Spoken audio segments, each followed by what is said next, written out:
everybody. I'm Larry Ridley, and this is Madden 17 on EA Sports. Two teams will need their quarterbacks to step up and lead their offenses on the gridiron today. It's Osweiler's Texans going up against... Larry, it's the newest facility in the NFL, and it is a beauty as we come to you from U.S. Bank Stadium here in Minneapolis. Coming up, we've got a good matchup on tap between the Houston Texans and the Minnesota Vikings.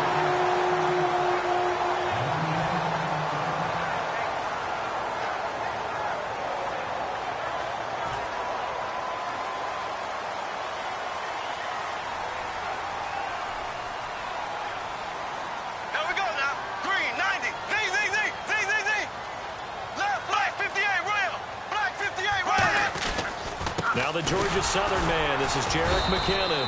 And he's going to be stopped here on this first play as he gets it to the line of scrimmage and no more. Now Bradford on second down. Throwing over the middle, but it's incomplete. Cordero Patterson, the one he was hoping to get it to. And it's third down. The defensive crew for the Texans. Here's a look. Jonathan Joseph goes under the radar a little bit as one of the better cover corners in the league, but his team knows his value. He can lock up good receivers. So now an early 3rd and 10 here on their opening drive. Here we go. Green, 39. On third down, Bradford. And the pressure gets to Bradford, and down he goes. Antonio Smith. He's the one that gets him down. It'll be a loss of 5, and it'll bring up 4th down. So on 4th down, the Vikings will call on their punter, Jeff Locke, to kick it away.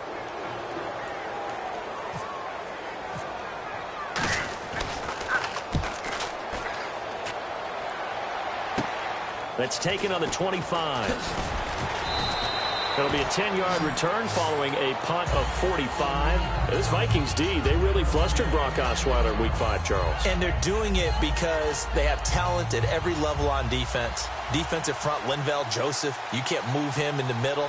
You go to linebacker spot, Eric Kendricks and Anthony Barr are holding things down. Then you get back into the secondary.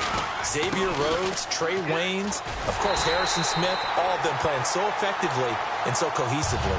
It's a loss of 2 there, bringing up second down. Man, wasn't that long ago that the guy playing that spot was an outside linebacker type of a guy. Now, as a defensive end, how about the speed that he used to get into the backfield and make the play? On second down, Osweiler. And his throw's going to be incomplete. C.J. Fedorowicz, the intended receiver. And it's third down. Offensive starters here. Wide receiver DeAndre Hopkins, a talented wide receiver. And he's still looking for that ultimate recognition. He wants to be mentioned with the best receivers in the game. His numbers suggest that we should do so. So now a 3rd and 12 with an extra defender here in the secondary, a nickel look.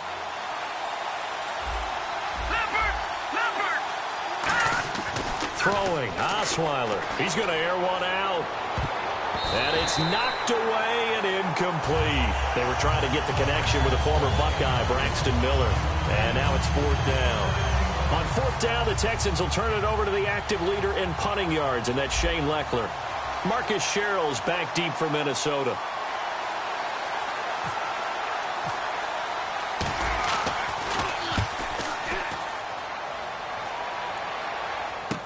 Sherrill's to return it.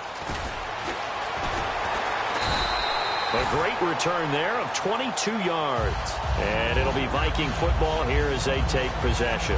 And quarterbacking this Vikings offense, Sam Bradford, against the Texans, 22 of 30, 271 yards, 2 touchdowns in Week 5. Remember, when they traded for him right before the season, a lot of people saw him as a stopgap with the injury to Teddy Bridgewater. But guess what? There are actually whispers about him being the MVP in the league right now. Play action here on first down. Under a heavy rush, and down he goes. They dial up the corner blitz that time, and it delivers to the tune of a 9-yard loss.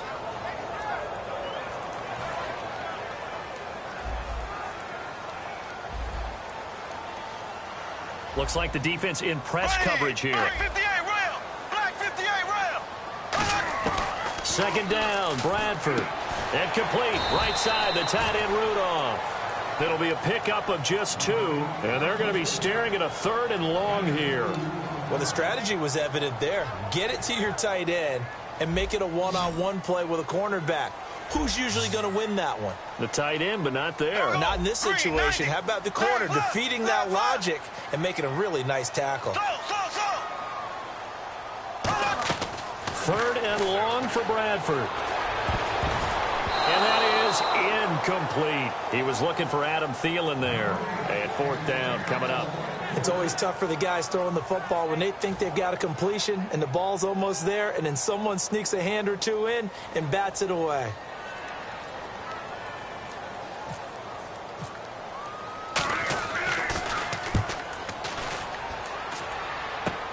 Fielded at the 33. They'll score that a 36-yard punt, and the Texans take possession.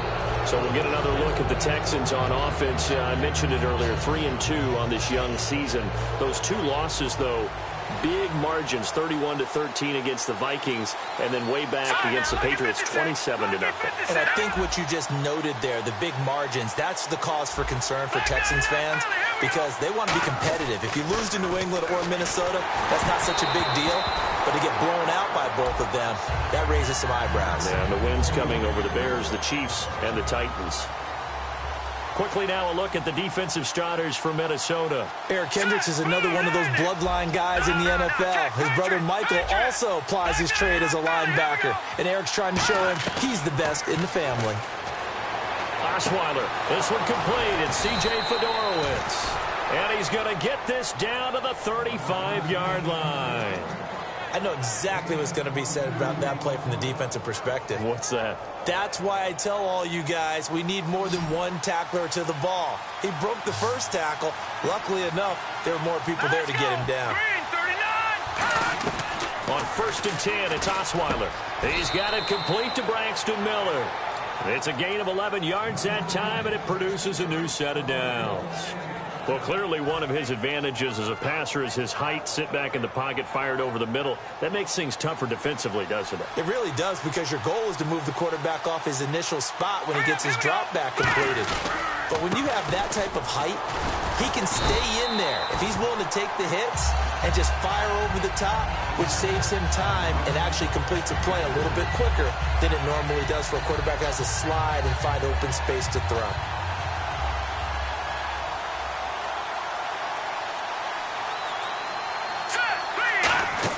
They go play action now. Osweiler. Oh, he dropped it. They were looking for him in the middle 3rd. He couldn't catch it. Now 3rd down. Whenever I see an in-route dropped, as we just saw on that play, I'm always thinking that in the back of their mind, they're worried about what's coming at them because they're going towards traffic on that route as opposed to being away from it and maybe having a little bit more space. On 3rd down, Osweiler. Nowhere to escape, and he goes down. Emerson Griffin able to drop him for a loss of 12, and it'll be 4th down.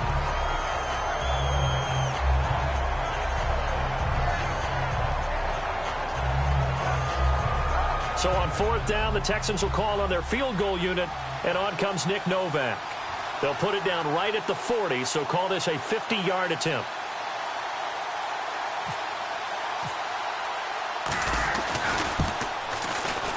And he missed it. It's no good. And this will remain a scoreless game. Everything looked good. Good snap, good hold. Sometimes, though, the ball just doesn't want to go where you want it. And this one winds up no good.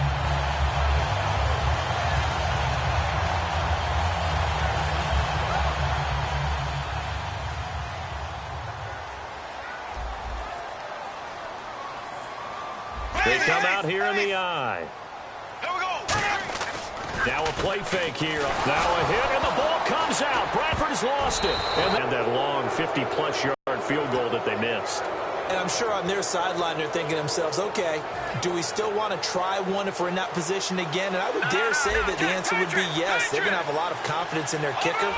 But just to be on the safe side, I'm sure they told their offensive guys, can we get a little bit closer this time? Closer. Yeah, you know. Now a battle for the football. It's caught. It's a touchdown. Will Fuller 25 yards for the touchdown. And the Texans have...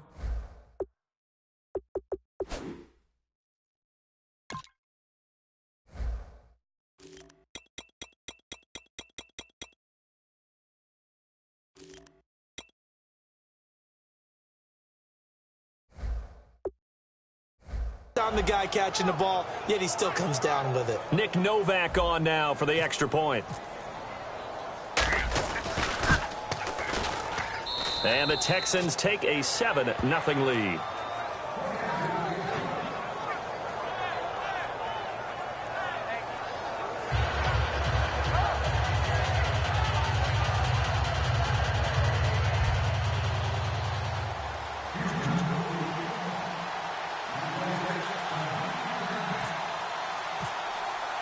Now it's Novak on. He'll send this one away following the touchdown.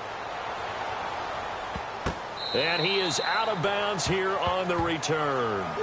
Now the Vikings offense gets set to take over here. And last time, not only the turnover, but that turned into 6 points. They got to make up for that here.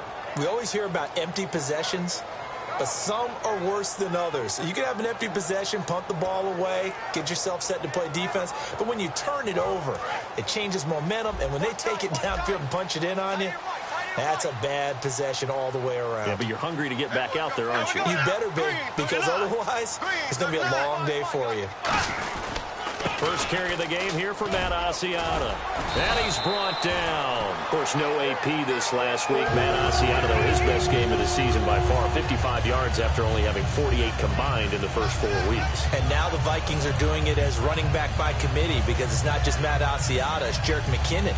And he provides a little bit of that third down, get out into space dash that Minnesota's looking for. And he can carry the ball. They're doing quite well without him thus far.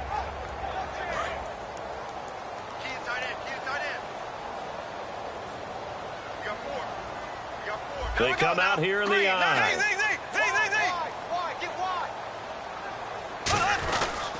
And again, it's Asiata on the ground. And he is swallowed up right at the line of scrimmage. Call it no gain on the play, and it'll be second down. Great play there off the end. Question, Charles, in a 4-3, you hear about the D tackles a lot. What's the role of the ends? What they want to do is control the edges of the defense. And you always hear about an offense talking about setting the edge in the running game. Well, the defense wants to do exactly the same thing. And the defensive end, often against an offensive tackle, sometimes a tight end, they can't let themselves get hooked and let a running back get outside, because if they do that, that hurts the integrity of the defense overall. My man, the encyclopedia. And to the 42-yard line here and brought down there. 5 yards on the pickup, and they're going to have a third down. And just in general, Charles, on a play like that, how tough is it for the defense to account for a running back essentially being a receiver downfield? It's very difficult, especially if the running back has skills like a receiver, and you're aware of that before the game even begins. So throughout your practice sessions, you're going to want to be aware of him. Where is he lining up? What can he do? What kind of damage can he do to us downfield? And who can match up with him without weakening our overall defense? You're exactly right. It's a tough task to match up to him.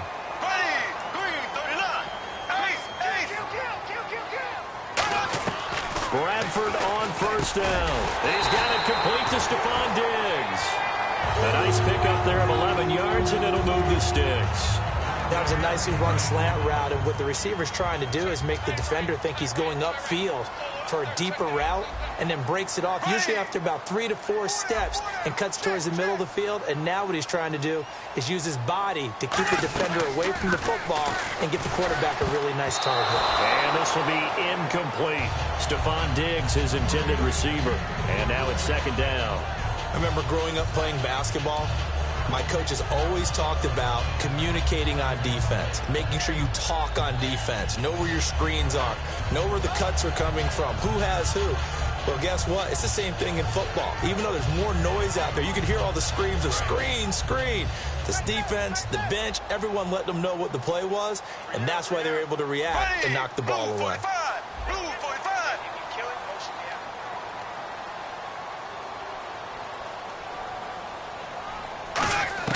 Throwing again. Bradford on 2nd and 10. And incomplete. He tried to leave it underneath. Nearly got picked.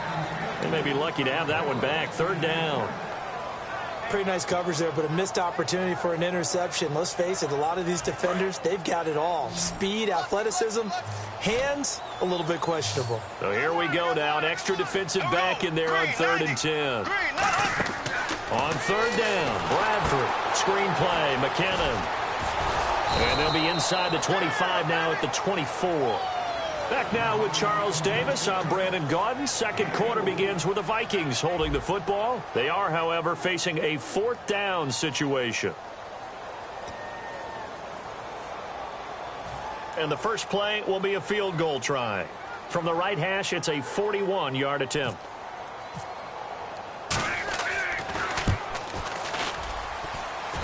And it bangs off the left upright and deflects away. It's no good. And this score will stay right where it is.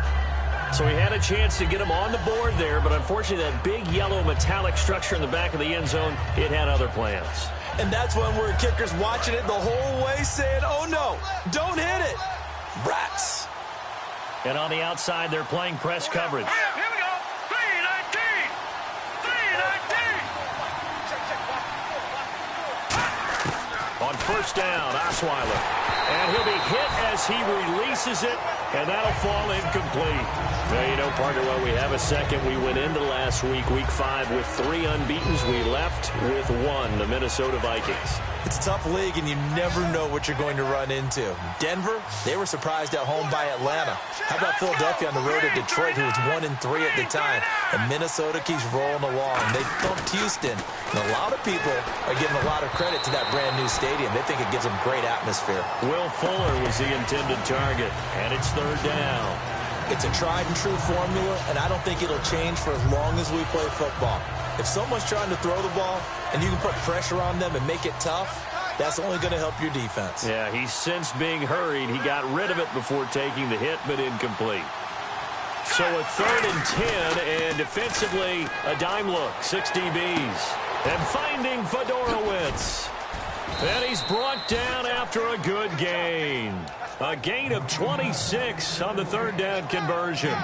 Well, the advantage has certainly shifted to the defense as we began that 3rd down play, and they found a way to foil it and pick up a first down. 3rd time's a charm, right? 2 incompletions. Had to have it on 3rd, and they got it. Yeah, they stuck with it, weren't daunted at all, and picked it up.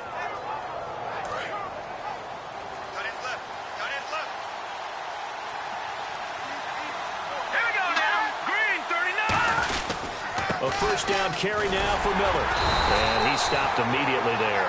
Credit him with a 1-yard gain there to make it 2nd and 9. A 1-yard gain can look like a disaster, but it all depends on how the game is going. Is it a series of 1-yard gains running the ball? If that's the case, you might have to start thinking about throwing it a little bit more. But if it's just the occasional 1-yard run, hey, congratulations to the defense. They won that one. Come back and get them the next time. So 2nd and 9, the defense looking to put them in a bad spot here. Let's go. 319. Osweiler. Setting up the screen for Miller. And he's brought down. They pick up 12 on the play there. Change.